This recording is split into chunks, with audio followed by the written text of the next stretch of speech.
Falar sobre igreja é um grande desafio, porque a igreja é o sonho de Deus. Igreja é a noiva de Cristo. Então, para falar sobre igreja, nós temos que ter muito temor, porque para não dizer nada que desagrade a noiva de Jesus. E como introdução, eu quero usar uma ilustração de um livro que se chama Cartas à Igreja, e o autor é o Francis Chan. E Francis Chan também é um plantador de igreja. Então, no início do livro, ele diz assim: imagine-se abandonado em uma ilha deserta, acompanhado de nada mais que uma Bíblia. Você não tem nenhuma experiência com o cristianismo, e tudo o que vier a saber sobre igreja resultará da leitura que fizer dessa Bíblia. Como você vislumbraria a dinâmica de uma igreja? Tente visualizar a ideia que construiria acerca da igreja e pense em sua atual experiência com a igreja. As coisas se parecem? Você consegue lidar com essa constatação? Imagine esse homem abandonado lá, não conhecia nada sobre o cristianismo, a única coisa que ele tinha era a Bíblia. E ele conhece o autor principal desse livro, através da leitura que ele está fazendo. E o autor principal inaugura essa tal de igreja. E aí ele lê que lá em Atos essa igreja se espalha. Depois ele lê que o apóstolo escreve cartas à igreja. Depois ele vê lá em Apocalipse também falando sobre igreja. E de repente esse homem ele volta à civilização e ele quer muito. O anseio dele é conhecer essa igreja que está escrita aqui na palavra. Vocês acham que ele ficaria satisfeito com o que ele vê? Ou ele ficaria decepcionado? Isso fica para nossa reflexão durante essa semana, para que a gente possa discutir nos pequenos grupos. Como ele veria a igreja hoje? Essa igreja é a igreja que está escrita aqui na palavra de Deus. E eu convido os irmãos a abrirem comigo 2 Coríntios. No capítulo 11, nós vamos ler os versos 2, 3 e 4. 2 Coríntios, capítulo 11, de 2 a 4. Diz assim a palavra do Senhor: porque zelo por vós com zelo de Deus, visto que vos tenho preparado para vos apresentar como virgem pura a um só esposo, que é Cristo. Mas receio que, assim como a serpente enganou a Eva com a sua astúcia, assim também seja corrompida a vossa mente, e se aparte da simplicidade e pureza devidas a Cristo. Se na verdade vindo alguém prega outro Jesus que não temos pregado, ou se aceitais espírito diferente que não tendes recebido, ou evangelho diferente que não tendes abraçado, a esse de boa mente o tolerais. E eu convido os irmãos a orar novamente. Pai amado, nós nos entregamos agora a Ti. Leva os nossos pensamentos cativos ao Senhor. E que a Tua palavra ela seja lançada como semente e encontre em nosso coração uma terra fértil, onde poderá brotar e dar frutos. É em nome de Jesus que nós te pedimos, fala conosco nesta manhã. Amém. E uma das metáforas que a palavra de Deus ela usa para falar sobre igreja é como a noiva do Cordeiro. E Paulo, aqui nesse texto também, ele se refere à igreja de Corinto como a noiva. E a igreja que ele se refere não é a igreja que não só ele, né, mas que toda a Bíblia se refere, não é um espaço físico. A igreja, ela não se limita a 4 paredes. Nós temos um local para nos reunir apenas por uma questão de comodidade, apenas para facilitar a nossa vida. Na verdade, é que nós temos um espaço físico onde nós podemos falar, nós nos reunimos lá no endereço tal, naquele horário, e aí todos ficam sabendo e vêm. Mas a igreja, ela jamais será um espaço.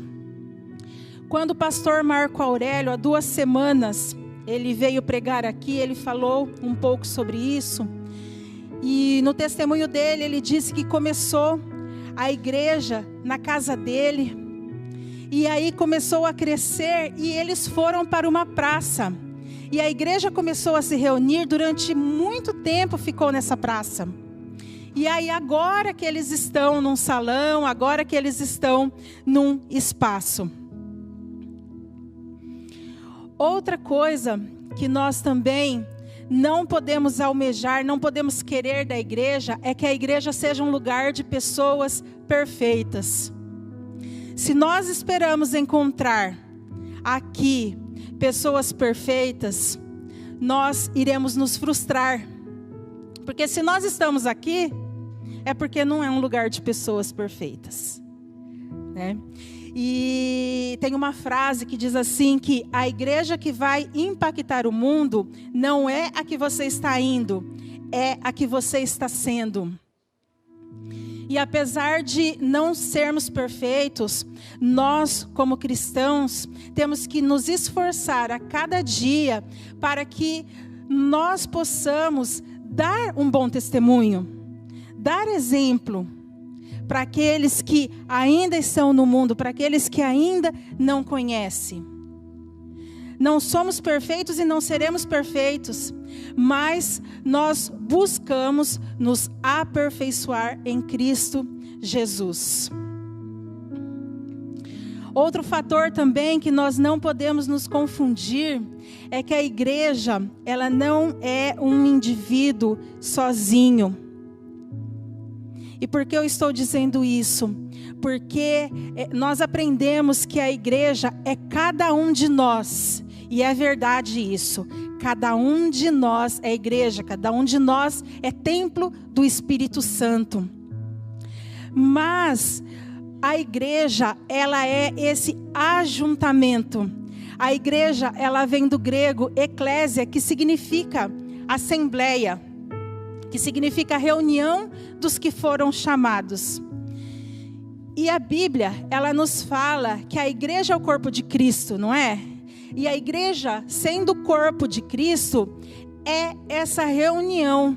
Não tem como um membro sozinho sobreviver. Um membro do nosso corpo, se ele não está, se um braço está fora do nosso corpo, ele vai morrer. Então a igreja é esse ajuntamento de pessoas, essa reunião. E o Carlito Paz, ele definiu da seguinte forma: a igreja não é um lugar para você frequentar, a igreja é uma família para você pertencer. E nós fazemos parte da mesma família que é a família de Deus.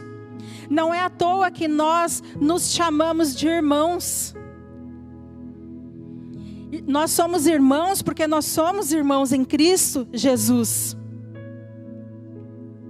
E um dos tópicos que o pastor trouxe na semana passada, na pregação sobre fé, foi isso. Não deixe de pertencer a uma comunidade de fé. Hebreus 10, de 25 fala isso. Não deixemos de reunir-nos como igreja, segundo o costume de alguns. Então, voltando ao texto de Paulo, lá de 2 Coríntios, ele diz que está preparando a igreja para ser apresentada ao noivo. para que ela possa ser apresentada a Cristo. E a igreja é a noiva que Cristo vem buscar. Só que para a gente entender essa metáfora, essa ilustração, nós precisamos conhecer um pouquinho de como era o casamento judaico naquela época. Então, o casamento judaico era assim. O pai do noivo, ele era responsável para encontrar uma noiva para o seu filho. Então ele ia atrás, ele buscava entre as famílias qual noiva que seria boa para o seu filho. Ele recolhia assim todas as informações sobre essa noiva. Ele procurava saber quanto era o dote, que era o preço pago por essa noiva.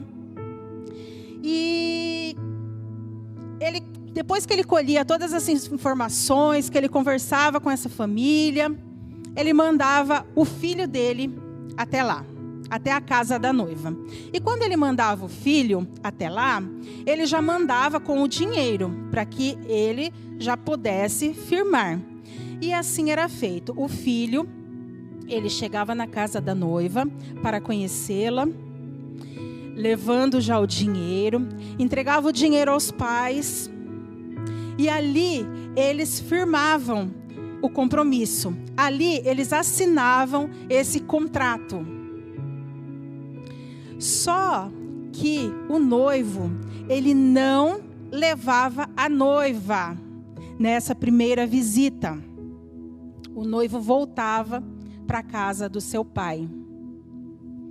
E essa noiva que ficava na casa que já era prometida, ele já tinha pago, já era propriedade dele. Qual era a função dela? Ela ia na frente da casa, acendia uma candeia e ela era responsável de não deixar que essa candeia se apagasse. Por que isso? Porque ela não sabia quando o noivo iria voltar. Ela não sabia se ia ser de dia, ela não sabia se ia ser de noite. Então, aquela candeia tinha que permanecer acesa. E não só isso, para que todos que passassem por lá pudessem ver, aqui nesta casa mora uma prometida. Aqui nesta casa em breve terá uma grande festa. Aqui tem uma noiva. E aquilo era motivo de comemoração para todos aqueles que passavam por aquela casa. Outra função da noiva era deixar preparado todo o enxoval e era estar sempre alerta e de prontidão.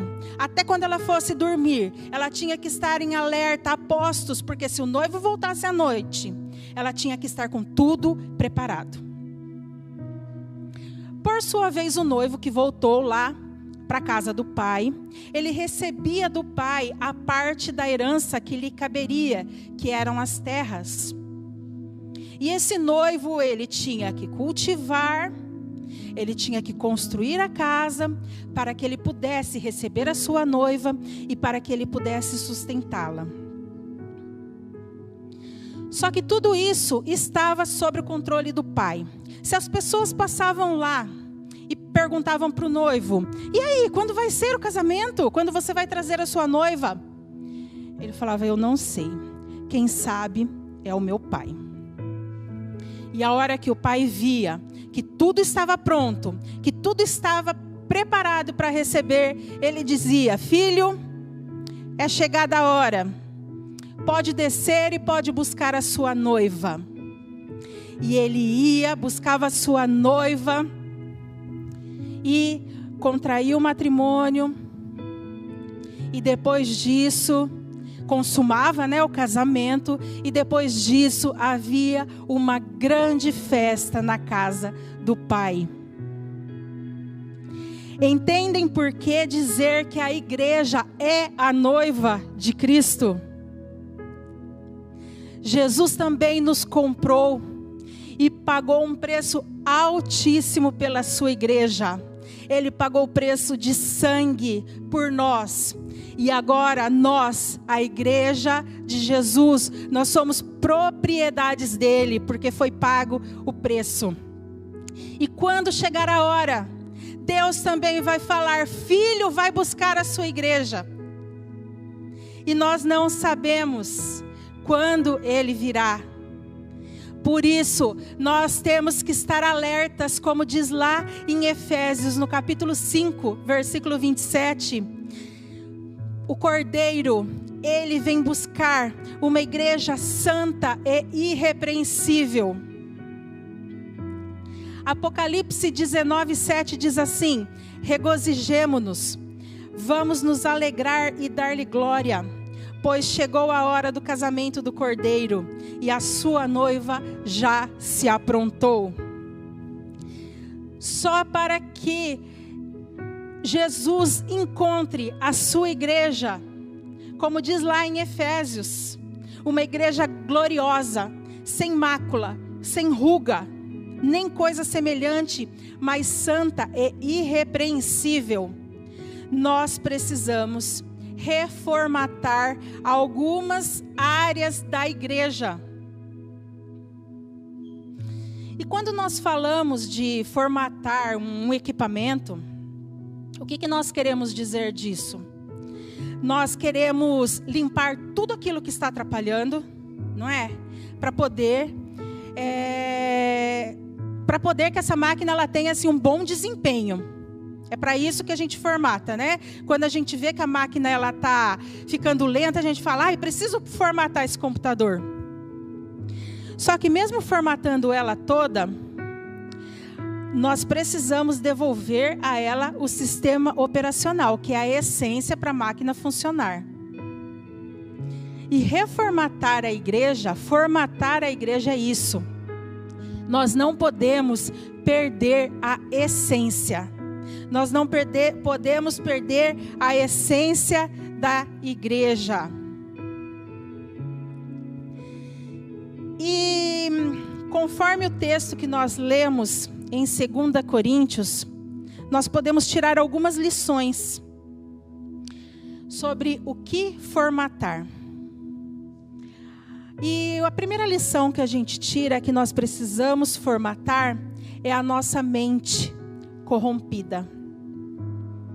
No versículo 3, Paulo, ele diz assim: mas receio que assim como a serpente enganou a Eva com a sua astúcia, assim também seja corrompida a vossa mente, e se aparte da simplicidade e pureza devidas a Cristo.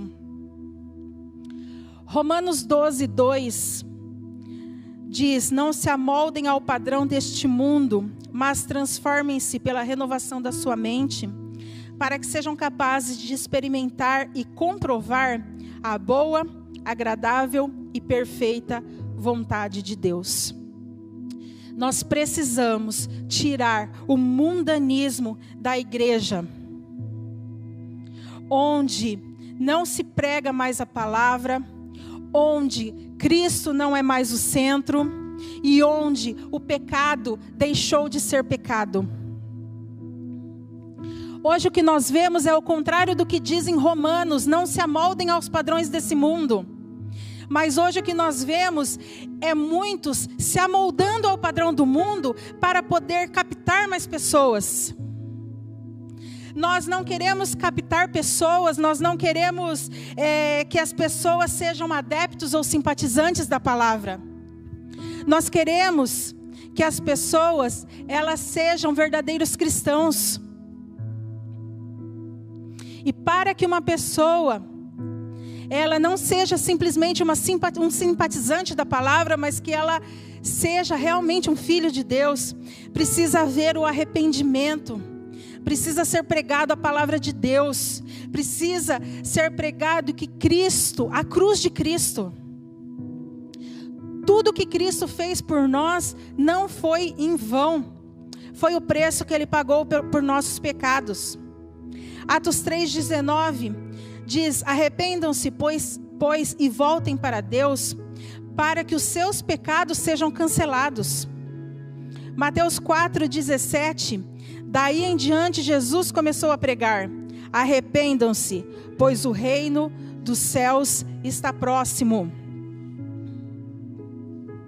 E hoje, como já foi dito, nós comemoramos o dia da Reforma Protestante, que é um movimento espiritual que valorizou a palavra de Deus como centro da nossa fé. Onde estão os 5 pilares da igreja? Somente a fé, somente a Escritura, somente Cristo, somente a graça e somente a Deus a glória. A preocupação de Paulo era legítima. Ele dizia: eu tenho medo que vocês se deixem enganar. E como é que nós nos deixamos enganar? Quando nós não conhecemos a palavra de Deus. Quando nós não conhecemos quem nós somos em Cristo Jesus. E assim, a gente deixa que a nossa mente, ela seja corrompida. Segunda lição, está lá no versículo 4, que nós precisamos também formatar o nosso discernimento espiritual. Paulo diz assim: se na verdade vindo alguém prega outro Jesus que não temos pregado, ou se aceitais espírito diferente que não tendes recebido, ou evangelho diferente que não tendes abraçado, a esse de boa mente o tolerais. Em 1 João 4:20, se alguém afirmar,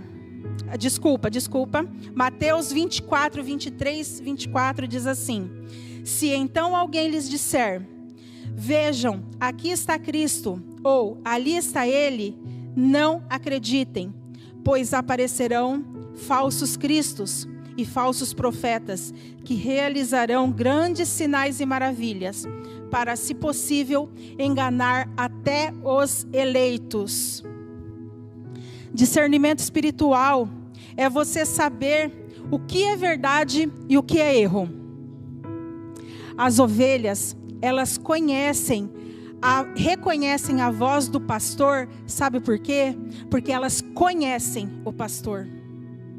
Elas só reconhecem a voz porque elas conhecem quem é o pastor delas. E Paulo, ele diz aqui que vocês aceitam qualquer um que chega e anuncia um Jesus diferente daquele que eu tenho pregado a vocês. Vocês acreditam num espírito diferente do Espírito de Deus.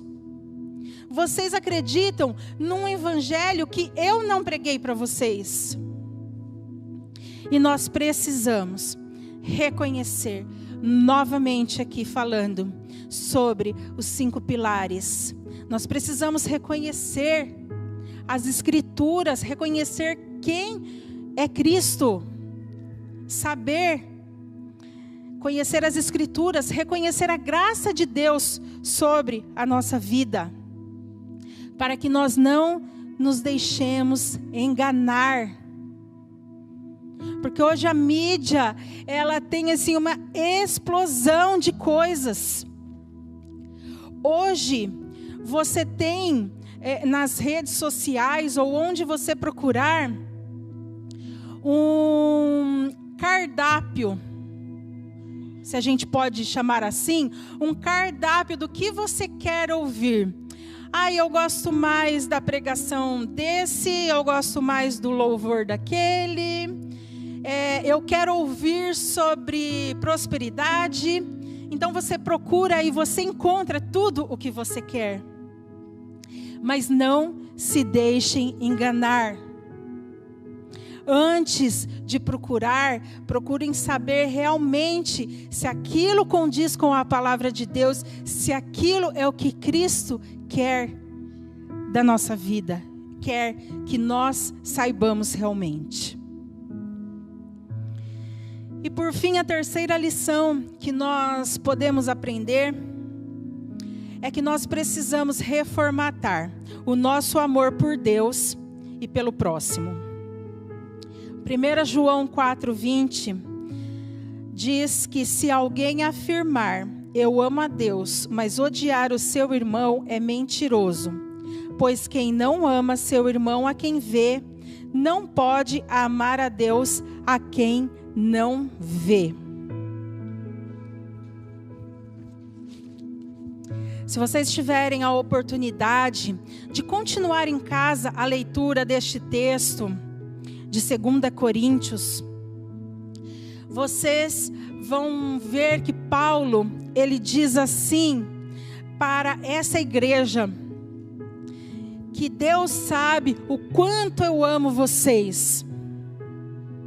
E é muito lindo isso, porque apesar de Paulo estar pregando e eles estarem se desviando, deles não estarem ouvindo, deles estarem deixando se enganar, Paulo ainda diz: eu amo vocês, Deus sabe o quanto eu amo. E nos versículos 11 e 12 fala assim, Paulo diz: e continuarei fazendo o que faço, a fim de não dar oportunidade àqueles que desejam encontrar ocasião de serem considerados iguais a nós, nas coisas de que se orgulham. E depois é lindo o texto, porque Paulo conta de todas as suas perseguições, de todas as suas aflições, de tudo que ele passou. Então, continuem a leitura em casa. E nós somos feitos para ter relacionamento uns com os outros. Igreja é isso. Igreja é uma família que tem relacionamento. Igreja é uma família onde um suporta o outro. E quando a palavra de Deus, suportai-vos uns aos outros, não quer dizer que nós temos que aguentar ou que tolerar. Quer dizer que nós temos que ser suporte uns na vida dos outros. O mundo hoje, ele cria parcerias. É isso que nós vemos hoje. Por que o mundo cria parcerias? Porque não dá trabalho, não precisa ter relacionamento e porque eu posso tirar proveito de algo. Parceria é isso. Você me oferece alguma coisa, em troca eu te ofereço outra coisa. Mas a igreja do Senhor não é assim. A igreja do Senhor, por mais difícil que seja, é relacionamento. É isso que Deus quer de nós, que nós tenhamos relacionamento primeiro com Ele e depois com os nossos irmãos. Relacionamento requer tempo. Relacionamento requer disposição. Porque nós somos pessoas diferentes. Ninguém aqui pensa um igual ao outro. Nós somos de realidades diferentes. Mas ainda assim, Deus quer que nós nos relacionemos. Por quê? Porque assim nós vamos aprender realmente o que é esse amor que a Bíblia fala. O que é esse amor ao próximo. É um amor que nós não esperamos nada em troca. É algo que, se você precisa de ajuda, eu vou te ajudar. Um dia, se eu precisar de ajuda, o outro vai me ajudar. E é assim uma família. Uma família tem brigas, uma família tem discussões, uma família às vezes não partilha da mesma visão, do mesmo objetivo. Mas uma família está aí junto. Uma família se ama. E esse é o sonho de Deus. E um dia, como eu disse lá no começo, Deus vai falar para o seu filho, Jesus, vá lá buscar a sua noiva. E ele vai voltar e nós cremos nisso. E nós cremos que ele encontrará uma igreja sem mácula, sem ruga, uma igreja irrepreensível, uma igreja preparada, uma noiva a postos, que já está com tudo pronto, esperando a vinda gloriosa do nosso Senhor. Amém? Era isso que eu queria compartilhar na manhã de hoje com vocês. E agora eu quero orar com vocês. Orar para que realmente Cristo possa encontrar essa igreja. Cristo, Ele nos ama como noiva. Ele nos ama. E Ele tem prazer em estar nos olhando. Ele tem prazer quando nós estamos aqui reunidos em seu santo nome. Glória a Deus, Senhor, nosso amado. Nós queremos nessa manhã nos apresentar, Pai, como uma noiva que está esperando o teu filho. Que quando o teu filho chegar para nos buscar, ele possa nos encontrar de maneira santa. Para isso, Deus, nós queremos te pedir que o Senhor esteja nos admoestando, que o Senhor esteja nos exortando. Nos mostra, Pai, onde estão os nossos erros, onde estão as nossas falhas, porque nós queremos imensamente nos corrigir. Nós queremos, Senhor, nesta manhã nos santificar, para que nós possamos ter uma vida de obediência a Ti, uma vida condizente com a Tua palavra, não só aqui neste local onde nós nos reunimos, mas em todos os dias da nossa vida. No nosso trabalho, que nós possamos ter uma conduta irrepreensível também. Em nossa casa, com o nosso marido, nossas esposas, os nossos filhos, com os nossos pais. Que nós possamos ter uma conduta também condizente com o que diz a Tua palavra. Que nós possamos agir, Senhor, com o caráter de Cristo. Derrama, Senhor, sobre nós o Teu Espírito Santo nesta manhã. Derrama, Senhor, da Tua unção sobre a igreja de Cristo, sobre todos aqueles que agora estão nos assistindo através das redes sociais. Alcança, Senhor, todos aqueles que não puderam estar aqui nesta manhã, com Teu Espírito Santo. E venha nos buscar, Senhor. Nós estamos aqui preparados para Te receber. Nós não conhecemos a hora, nós não sabemos quando o Senhor virá. Mas nós queremos nos encontrar, Pai, preparados para Ti. Que a nossa vida seja, Senhor, para a Tua honra e para a Tua glória, agora e para sempre. Amém, aleluia.